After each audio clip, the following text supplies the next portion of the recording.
अरुणाचल प्रदेश में जन्मी एक महिला को चीन के अफसरों ने रोक लिया शंघाई में। कहा कि अरुणाचल में पैदा हुई हो, भारत का पासपोर्ट लेके क्या कर रही है? अरुणाचल तो हमारा हिस्सा है। और अरुणाचल प्रदेश के बारे में चीन एक बार नहीं 50 बार लिखित रूप से जोरदारी के साथ अंतर्राष्ट्रीय मंच पर, अपने मंचों पर, अपनी पत्रिकाओं में, अपने मीडिया में ये कह चुका है कि अरुणाचल चीन का हिस्सा है। भारत की विदेश नीति इतनी खराब क्यों होती जा रही है? हमें इतना डर क्यों लगने लगा है कि पाकिस्तान भी हमें आंखें दिखाने लगा है? एक तरह की कमजोरी के शिकार हैं और हम घुटने टेकने के लिए तैयार हैं। हमारी आंखें झुकी हुई हैं, हमारी आंखें स्वस्थ नहीं है और आप भी चाहें तो अपनी आंखें लाल कर सकते हैं। लेकिन मोदी जी की आंखें शी जिनपिंग के मुकाबले लाल नहीं होती हैं, न डोनाल्ड ट्रंप के मुकाबले लाल होती हैं। जब इन दोनों के सामने पहुंचते हैं उनकी आंखें फौरन पीली हो जाती। चीन के नक्शे में अरुणाचल प्रदेश दिखाया जाता है तो बदले हुए नामों की सूची प्रकाशित कर चुका है। एक बार उसने 19 नाम बदल दिए थे चीन ने, एक बार उसने 27 नाम बदल दिए थे चीन ने। ही तो हालत है। तो जब आप ये कर रहे, जब चीन ये कर रहा है तो इनके पास तो उसका जवाब देने लायक कोई क्षमता ही नहीं है। इनकी तो पूरी दादागिरी, पूरी नक्शेबाजी और पूरी ताकत पाकिस्तान के मुकाबले निकलती है। पाकिस्तान के मुकाबले अब तो वो भी नहीं निकलेगी। रक्षा मंत्री कह रहे हैं कि सिंध के भारत का हिस्सा होना चाहिए। कांग्रेस के राष्ट्रपति ने कहा सिंध क्या पूरा पाकिस्तान हिस्सा होना चाहिए। तो ये जो बच्चों की फिल्में आती हैं ये उस प्रकार के काम है। अब ये कितनी हास्यास्पद बात है। हम पीओके पे कब्जा कर लेंगे, सिंध भी हमारा है, वो भी कर। भाई राष्ट्रीय स्वयंसेवक संघ तो अखंड भारत का पैरोकार है। घुसपैठिया जो है वो चुनावी पर्यटक है। हाँ सही कह रहे हैं। जहाँ चुनाव होता है वहां घुसपैठिया आता है घूमने के लिए।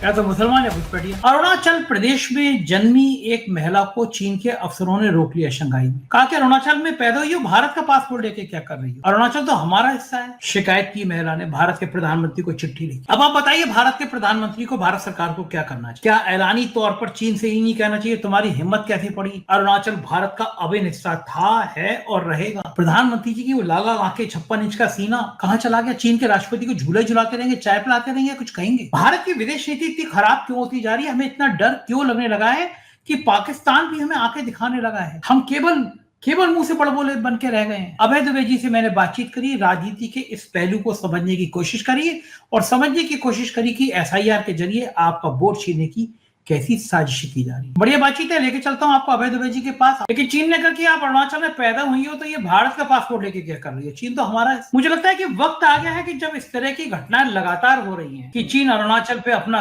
कब्जा करने वाली खबरें आती हैं। अब तो सीधा सीधा उस महिला ने आरोप लगाया है कि चीन ने कहा कि भारत का पासपोर्ट नहीं रख सकते। वक्त आ गया है कि अब प्रधानमंत्री जी को लाल लाल आंखें करके चीन को बता देना चाहिए कि ये जो है वो गलवान घाटी में घुसपैठ का मामला हो, अरुणाचल हो, भारत इसको सहन नहीं करेगा। ये कहना में इतनी देर क्यों लग रही है? कब तक हम चीन के राष्ट्रपति का स्वागत करते रहेंगे, झूला झुलाते रहेंगे, चाय पिलाते रहेंगे? और आज की घटना मैं आपको बता रहा हूँ, जिस तरह ये भारतीय मूल की महिला को रोका गया कि आप पासपोर्ट नहीं रख सकते, ये बहुत गंभीर घटना है। देश के लिए सरकार इस पर रिएक्ट क्यों नहीं कर रही? देखिए, चीन और उनके राष्ट्रपति शी जिनपिंग के मुकाबले मैं अपनी आंखें लाल कर सकता हूं और आप भी चाहें तो अपनी आंखें लाल कर सकते हैं। लेकिन मोदी जी की आंखें शी जिनपिंग के मुकाबले लाल नहीं होती हैं, न डोनाल्ड ट्रंप के मुकाबले लाल होती हैं। जब इन दोनों के सामने पहुंचते हैं उनकी आंखें फौरन पीली हो जाती। नरेंद्र मोदी की तो वहां पर आप कितनी भी कोशिश करें उनकी आंखें पीली ही रहेंगी। अगर लाल और पीला रंग जो है कोई एक रूपक है और उसके कुछ अर्थ होते हैं तो उसका सीधा बात है कि जब लाल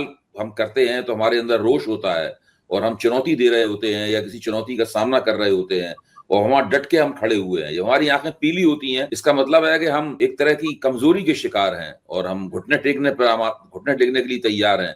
हमारी आंखें झुकी हुई हैं, हमारी आंखें स्वस्थ नहीं है, हमारे अंदर जोश नहीं है, हिम्मत नहीं है। तो चीन और अमेरिका के मुकाबले भारत और नरेंद्र मोदी की यही हालत होती है। देखिए, भारत में पूरे मीडिया के ऊपर नरेंद्र मोदी ने मीडिया को अपने शिकंजे में रखा और एक एक व्यक्ति को जो उनकी आलोचना कर सकता था उन सबको उनके पदों से और नौकरियों से छांट के हटा दिया गया। हम और आप अभी अगर इसका विवरण देना शुरू करें तो एक लंबी सूची हो जाएगी किस किस पत्रकार के साथ नरेंद्र मोदी और उनके बंदोबस्त ने और अमित शाह ने क्या व्यवहार किया और किस तरह उन्हें नौकरी से हटाया गया, ताकि पूरी तरीके से कंप्रोमाइज पत्रकारों का, सरकार की चरण वंदना करने वाले, मोदी जी का भजन कीर्तन करने वाले पत्रकारों की मंडली जो है मीडिया में हर अच्छे मुकाम के ऊपर बैठ जाए। अच्छे क्या, मोदी जी से कोई जवाब तलबी नहीं जाती। अब कहीं आपने मीडिया में सुना कि ये G20 में गए, क्यों गए भाई? G20 में गए क्यों गए? आप ऐसी जगह क्यों जाते हैं जहां पे आप पहले से भाप लेते हैं कि यहाँ पे डोनाल्ड ट्रंप नहीं आएंगे, क्योंकि आप डोनाल्ड ट्रंप का सामना नहीं करना चाहते। डोनाल्ड ट्रंप कभी भी आपकी बेइज्जती कर सकते हैं, कभी भी आपके मुंह पे कुछ ऐसी बात कह सकते हैं इसका आपको जवाब देना और हिंदुस्तान में आकर जवाब देना मुश्किल हो जाएगा। यहाँ तक कि फिर मीडिया को भी कुछ ना कुछ बोलना पड़ेगा।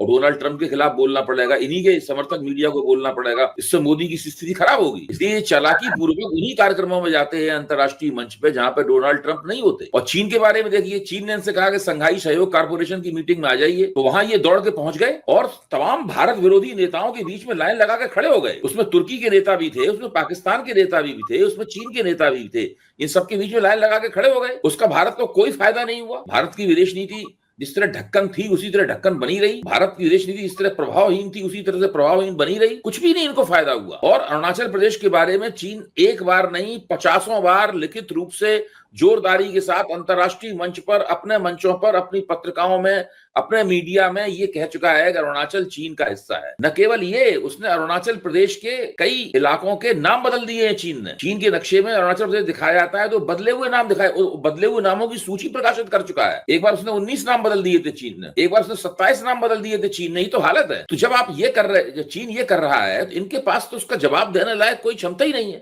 इनकी तो पूरी दादागिरी, पूरी नक्शेबाजी और पूरी ताकत पाकिस्तान के मुकाबले निकलती है। पाकिस्तान के मुकाबले छूटते रहते हैं। अब तो वो भी नहीं निकलेगी। नहीं, अब तो वो भी नहीं, अब तब पाकिस्तान के मुकाबले कुछ कुछ बोल सकते हैं, बोलते रहते हैं पाकिस्तान के खिलाफ, तो अंग्रेजी में बेलिजरेंस कहते हैं, मतलब आक्रामक रवैया कहते हैं, वो पाकिस्तान के खिलाफ दिखाते रहते हैं। बाकी कहीं किसी खिलाफ उन्होंने कभी कोई आक्रामक रवैया दिखाया है? कुछ नहीं किया। ये स्थिति तो बड़ी अजीब सी है, देश की साख पर सवाल करने वाली है। रक्षा मंत्री कह रहे हैं कि सिंध के भारत का हिस्सा होना चाहिए। कांग्रेस के राशिद अल्वी ने कहा सिंध क्या पूरा पाकिस्तान हिस्सा होना चाहिए। ये जो बयान होते हैं ना, सिंध हिस्सा होना चाहिए, पीओके हिस्सा होना चाहिए, हमेशा पार्लियामेंट में खड़े होकर कहते हैं जान दे देंगे पीओके के लिए। तो जब पीओके लेने की बारी आ जाती है, ऑपरेशन सिंदूर चलता है। मेरा तो सवाल ये है कि चाहिए किससे? आप कह रहे हैं चाहिए, हम और आप जाएं राइफल लेके कलम रख दें और टीवी बंद कर, अपना सोशल मीडिया प्लेटफॉर्म बंद कर दें और राइफल लेके चलें पाक ऑक्युपाइड कश्मीर में कब्जा करने के लिए, कि संजय कुमार और अभय कुमार, संजय शर्मा और अभय कुमार दुबे और कुछ दूसरे पत्रकार जो हैं वो अपनी अपनी बंदूकें, पिस्तौलें और राइफलें लेकर पीओके पे कब्जा करने के लिए जा रहे हैं। भाई अगर आपको पीओके पे कब्जा करना है तो आप कुछ कीजिए ना।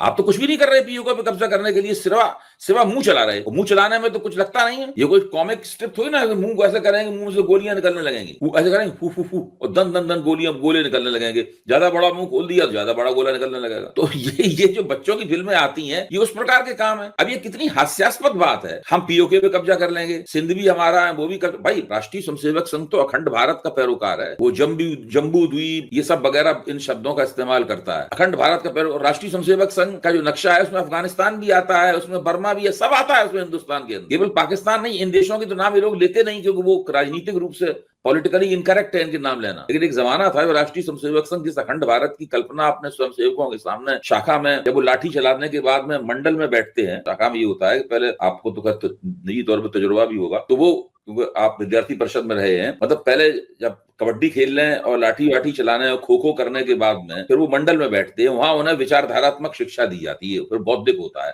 वहां किसी वरिष्ठ व्यक्ति का, मुख्य शिक्षक हो तो मुख्य शिक्षक, स्थानीय प्रचारक है तो स्थानीय प्रचारक, उसका बौद्धिक। ये अपने जो मध्य वर्ग का एक छोटा सा कट्टरपंथी हिस्सा है जो खूब तालियां बजाता है, मोदी मोदी चिल्लाता है, उछल कूद मचाता है बंदरों की तरीके से इनकी मीटिंगों में, वो उसके सामने ये अपने भाषणबाजी करते हैं।